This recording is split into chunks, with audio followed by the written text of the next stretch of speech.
Hulagu खां ने बड़े लोग मरवाए थे, बड़े। बगदाद में 20 लाख आदमी कत्ल करवाया उसने। 20,000 नहीं, मैंने कहा, जिम्मेदारी से हवाला दो। कितने लोग बोलिए?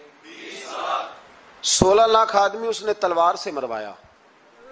लोगों ने ना जेरे जमीन तह खाने खोदने शुरू कर दिए। 4 लाख आदमी तह खानों में छुप गया और चुन चुन के मुसलमान मारता था। जब हलाकू को किसी ने बताया ना 4 लाख बंदे छुप गए, उसने नहरों के बंद तोड़वा दिए, दरियाओं के बंद तोड़वा दिए, पानी जेरे जमीन चला गया। 4 लाख आदमी डूब के मर गया।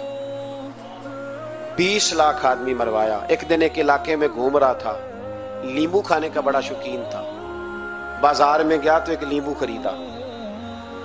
उसने देखा कि बाजार में बूढ़े बच्चे जवान खरीदारी कर रहे हैं, तो कहने लगा अभी भी इतने मुसलमान जिंदा है, बनाओ इनकी लाइनें, कत्ल करना है। 3 लाइनें बन गई। एक बूढ़ा आदमी भी लाइन में आ गया, नींबू खा रहा है, उसको हल्का हल्का चूसता है, घोड़े पे बैठा है, कत्ल करा रहा है लोगों को। एक बाबा जी पहली सफ में थे। जब पहली सफ कत्ल होने लगी, बाबा जी पिछली सफ में दौड़ के हो गए।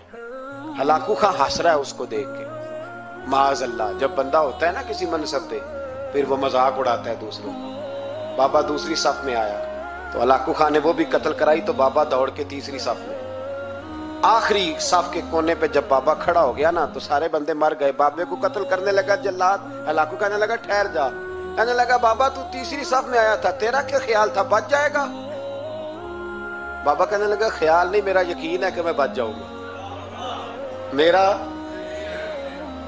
शर्त यह है कि यकीन हो अंदर, शर्त यह है कि हंस के कहने लगा हलाकू खां कैसे? तो बाबा कहने लगा अगर अल्लाह चाहे तो बच सकता हूं, अगर अल्लाह चाहे तो मैं। बहुत सारे लोग हैं डॉक्टर लिख के दे देते हैं नहीं बचेगा, वो बच जाता है, क्योंकि बचाने वाला अल्लाह है। कहा अल्लाह चाहे तो बच जाऊंगा। तो हलाकू कहने लगा कैसे?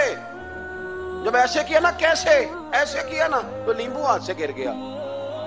वो बच्चे प्लेयर नहीं होते, वो गेंद गिनती है तो छलांग लगा के पकड़ लेते। तो बड़ा घोड़सवार था, नेजाबाज था, छलांग लगाई नींबू कैच करने के लिए। कैसे?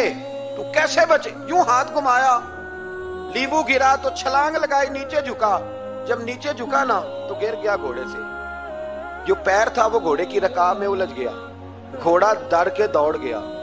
जब घोड़ा दौड़ा तो जमीन पर जोर जोर से सर लगने लगा। सिपाहियों कहता दौड़ो, इसको पकड़ो। सिपाही भी दौड़े पर घोड़ा काबू ना आया। घोड़ा उस वक्त रुका जब ना उसका चेहरा पहचाना जाता था, ना आंखें सलामत थी, ना नाक सलामत थी। उसकी खोपड़ी सारी इस तरह चूर चूर हो गई जैसे किसी ने हथौड़े के साथ पीसी हो। हलाकू की लाश से खून बह रहा था। बाबा हंस रहा था। एक सिपाही कहने लगा बाबा तू क्यों? कहने लगे मैं अपने रब की कुदरतों पे मुस्कुरा रहा हूं। कुल्लु मन अलैहा फान व यबका वजहु रब्बिका ज़ुल जलाल वल इकराम। का मैंने इसे समझाया था कि बचाने वाला बचा लिया करता है, तो उसने मुझे